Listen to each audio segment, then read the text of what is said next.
No século XVI, a Itália não era o país unificado que conhecemos hoje.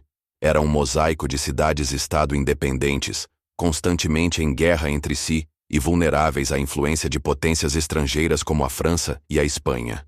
Em meio a esse cenário turbulento, nasceu Nicolau Maquiavel em Florença, no ano de 1469. Desde cedo, Maquiavel se destacou como observador atento da realidade política. Trabalhou como diplomata, representando sua cidade em diferentes cortes, onde teve contato direto com reis, príncipes, cardeais e generais. Ali, testemunhou acordos sendo feitos e desfeitos em questão de dias, alianças que nasciam pela manhã e eram traídas à noite. Ele viu como o poder mudava de mãos rapidamente e como os fracos podiam ser esmagados sem piedade. Mas também percebeu algo que poucos notavam. A fraqueza poderia ser transformada em força quando usada com inteligência. Foi dessa experiência prática que nasceu sua obra mais famosa, O Príncipe.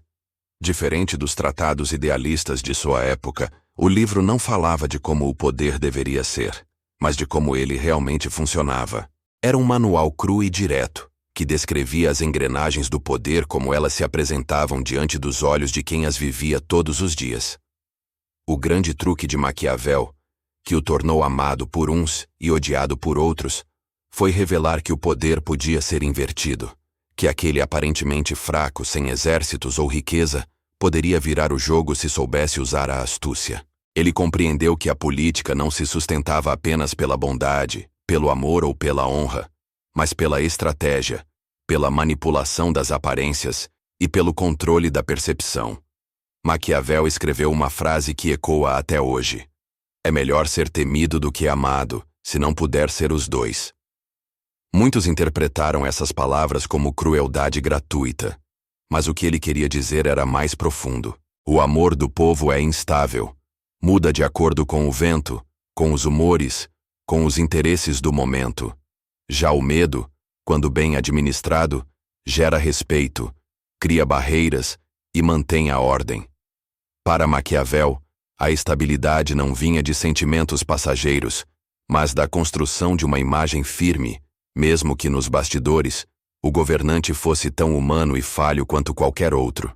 Ele observava que os mais poderosos caíam, não por falta de força, mas por excesso de confiança. Já os mais frágeis sobreviviam pela astúcia.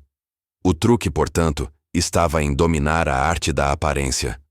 Um príncipe poderia não ser realmente corajoso, mas deveria parecer corajoso.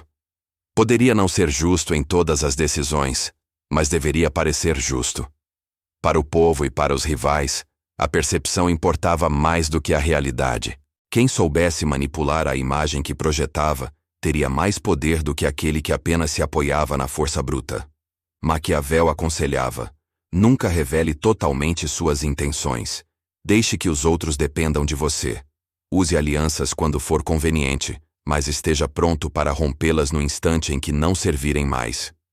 Mostre virtude em público, mas nos bastidores seja estratégico. Não se trata de hipocrisia, mas de sobrevivência. No jogo político, quem se expõe demais se torna vulnerável, e quem se deixa guiar apenas pela moral acaba esmagado por aqueles que não jogam com as mesmas regras. Para reforçar suas ideias, Maquiavel recorria a exemplos reais. Um deles era César Borgia, filho do Papa Alexandre VI. César foi um dos líderes mais astutos de seu tempo. Usava a força quando necessário, eliminando inimigos sem hesitar, mas logo em seguida mostrava clemência para conquistar a simpatia do povo. Essa mistura calculada de crueldade e generosidade o tornou quase imbatível por um período. Para Maquiavel, César era o retrato do governante que sabia inverter o poder a seu favor. Outro exemplo era a família Médici, que dominava Florença. Quando subestimaram seus rivais e confiaram demais em sua influência, caíram em desgraça. Maquiavel percebeu que não basta ter poder, é preciso saber mantê-lo.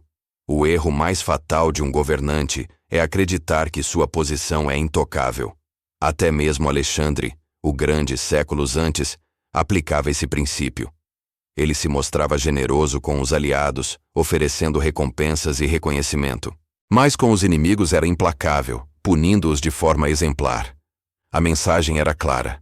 Era possível amá-lo, mas era muito perigoso desafiá-lo.